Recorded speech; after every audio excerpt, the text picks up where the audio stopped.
Hello, and welcome to another EDH Deck Tech. This time, it's with Heartless Hidetsugu. Legendary creature, Ogre Shaman, 4/3. Heartless. Deals damage to each player equal to half that player's life total. Rounded down. And he just taps to do it. Yeah. Anyways, Heartless is crazy. So in an EDH game where everybody has 40 life, you want to knock everybody down to 20. So we got mountains 1, 2, 3, 4, 5, 6, 7, 8, 9, 10, 11, 12, 13, 14, 15, 16, 17, 18, 19, 20, 21, 22, 23. So there you go. That's one reason to play mono-colored decks in EDH, because it's fairly budget. However, the other options in this deck aren't budget. Here's just some value lands. We've got Cycling Lands, Forgotten Cave, so you can draw if you don't need it. Smoldering Crater, so you can draw if you don't need it. Valakut, the Molten Pinnacle, great in a mono red deck. You can do 3 damage to people. Ideally with Heartless Hidetsugu, you want to start getting people damaged below your life total. Yeah, to try and kill them off quicker. Or maybe you'll do a lot of damage to them at first and you'll need to finish them off, so things like Valakut are good for that. Spine Rock Knoll, if you do 7 or more damage to a person, well, that's easy with Heartless. He actually deals the damage. It's not like a player loses life thing. And that will be important later. But problem lands. They're in every crew, EDH crew. We got Strip Mine, Tectonic Edge to mess with your Urborg, Cabal Coffers type stuff. If someone tries to like Lignify or something on Heartless Hidetsugu, you need to have kind of a land that will sacrifice him at instant speed. For that, Command Beacon. Here's another land that will allow you to play him for his original cost, in case you've had to put him out a couple times.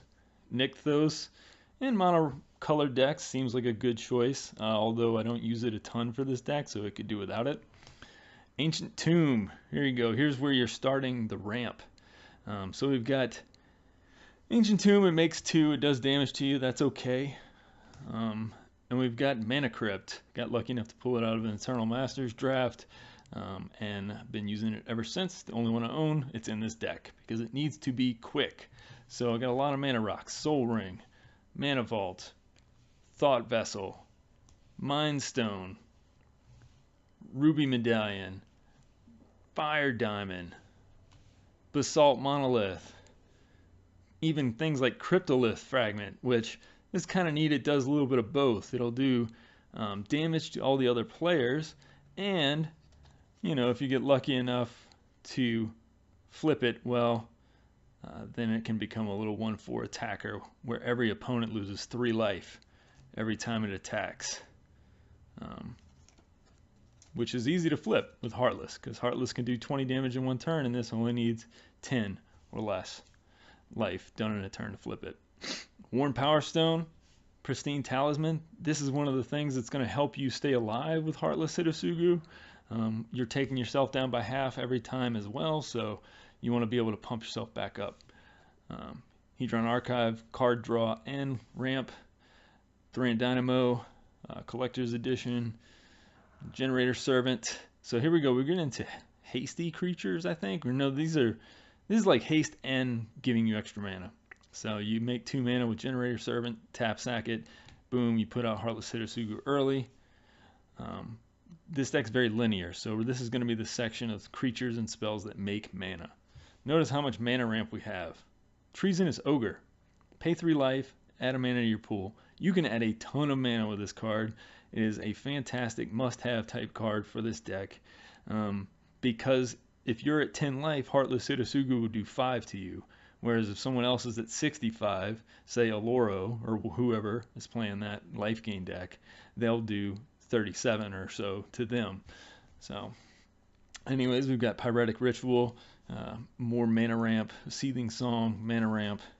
Even Koth of the Hammer is sort of mana ramp, because he'll untap a mountain and then it'll allow you to, make an extra mana in his +1 every turn.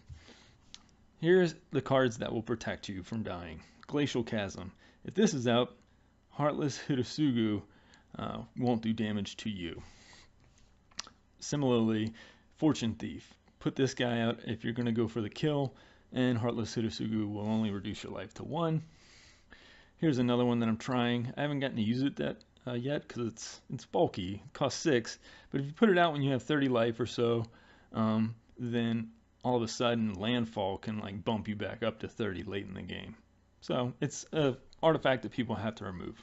Now let's get to the haste portion, because you want to be able to put him out the turn that you're going to kill somebody and not before then. So you want to be able to haste him and do all of your death blows in one turn. So we're going to do Swiftfoot Boots, Lightning Greaves, Hammer of Perforos. All creatures have haste. This is sort of pseudo haste because you can play out things on the turn. You can play out Hidetsugu because he has an activated ability. You can just give him haste with this. Anger. Ogre Battle Driver gives all your creatures haste and +2/+0, which maybe you need to swing with them. That could be. We got Urobrast the Hidden, slows everyone else down and then speeds you up. It's a pretty great card. Then, top of that, we've got some haste lands. Flamekin Village. Target creature gains haste for a red mana. Hall of the Bandit Lord. Pay 3 life, and then you can give a creature haste. And then Hanweir Battlements. Pay 1 red. Target creature gains haste until end of turn. So as you can see, this deck basically has 2 or 3 things that it wants to do very well. It wants to give Hidetsugu haste. It wants to give Hidetsugu a way to kill people, and we're going to talk about that very shortly. But before then, let's just talk about, if you're playing Hanweir Battlements, you might as well play Hanweir Garrison. That's all I'm saying. This has no purpose in the deck other than the off chance that I get to meld them and flip them, and that'll be great. All right, Crystal Ball. I want to scry every once in a while. You need you need the specific card that's going to let you win the game. So this will let you look at 3 cards officially if you have to scry 2 to the bottom, which is a lot better than just looking at 1. Zealous Conscripts. Again, this is just for a problem permanent. If there's a Planeswalker that's about to go off or something, then this is your escape hatch. Outpost Siege. Card Advantage. Here's Card Advantage section. So you pick your con section, and then it'll let you look at the top of your deck, and you can cast it. Similarly, Chandra Power Masters, 0 ability. You can look at the top of your deck and cast it. New one from Kaladesh, Combustible Gear Hulk. Now we're getting into sort of like wheel effects. Well, this guy will give them a choice. Do damage, take a lot of damage, or give me 3 cards. Magus of the Wheel gives nobody a choice, and then he makes everybody do a Wheel of Fortune. Wheel of Fate. I always love suspend cards because, eventually they're going to come down. So you pay 1 red and 1 colorless, and then all of a sudden, 4 turns later, Wheel of Fortune. Regular Wheel of Fortune. Reforge the Soul. Miracle Wheel of Fortune. Alright, so more cards that can kind of protect you, keep your life total up. Elixir of Immortality. Wormcoil Engine. And then this card, Stranglehold, is really not valuable unless you're playing against a deck that's going to like take infinite turns and search through its library over and over again, that kind of crazy stuff. But I do occasionally run into those decks, so I play one of these. And there's always people who play the artifact decks. Oh, they love them. So much recursion. Well, there's 2 answers for that, and here they are. Shattering Spree, Vandal Blast, both of which are great because they're sort of modal, I guess, in the fact that you can either overload with Vandal Blast and kill everything, or you can just kill 1 artifact. And with Shattering Spree, you can replicate it each time you need to kill an artifact, which is even better because you kind of pick and choose. Punishing Fire, I just like it because it recurs. So anytime somebody gains life, well, then I'm going to get my Punishing Fire back.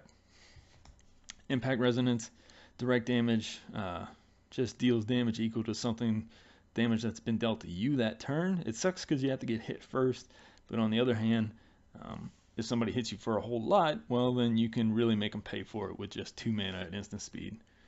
Chaos Warp, similarly, every red deck should play it. Exiles their permanent, basically, or puts it in the deck and they get something random, and it's fun.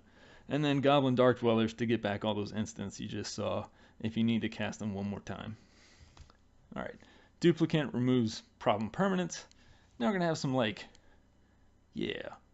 Here's Shrine of Burning Rage, some damage stuff. Again, it builds up early in the game and it becomes huge. You're going to sweep the board with Comet Storm. Chain Reaction deals X damage to all the creatures on the battlefield, equal to how many creatures there are. Pyrohemia is the Pestilence for red. It's fantastic. It does damage to players also, which is nice. You like that in this deck. Blasphemous Act, you know. And here is the package that we want. So, Heartless Hidetsugu, how does he kill somebody? How does he not kill me? Well, here we go. First of all, you have your Seekers, your Finders, Hoarding Dragon, and Godo Bandit Warlord. Hoarding Dragon's not as good. It will find an artifact and put it and exile it underneath him on the battlefield, so he'll just kind of sit there, and when he dies, you'll get that artifact to your hand.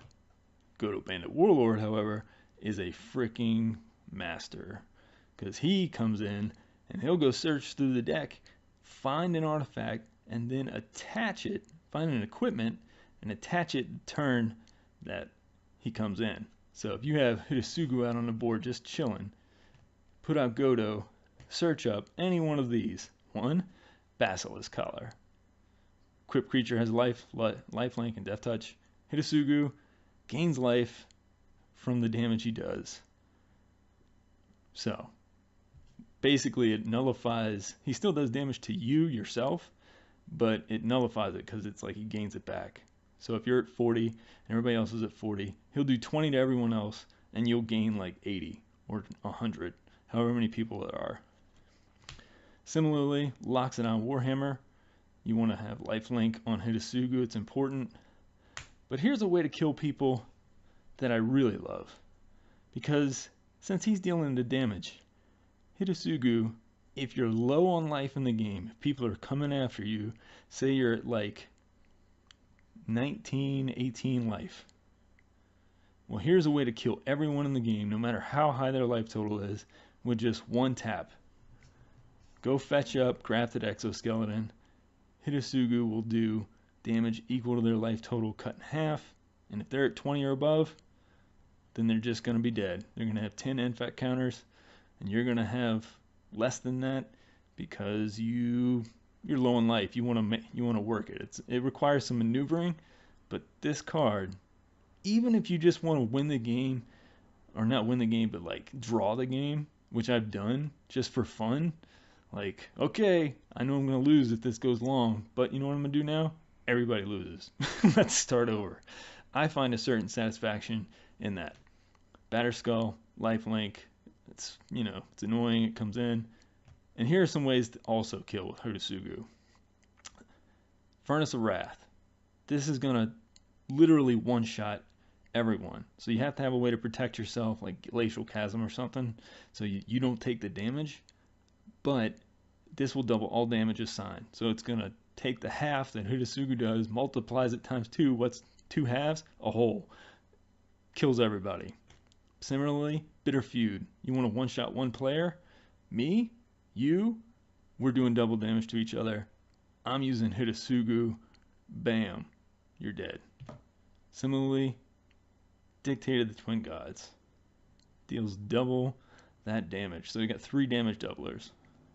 So there you go. I hope you enjoyed this deck tech. I really have a lot of fun. This deck can go off like turn 4 or 5. I can't even find Hidetsugu anymore under this pile.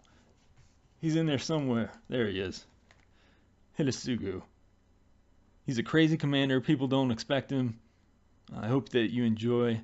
If you enjoy fast games, if you play in a shop where everybody's just playing like an hour and a half long game, that's why this guy comes out. He rocks the mic. He will put everyone under the gun. And that's why I love him. Peace.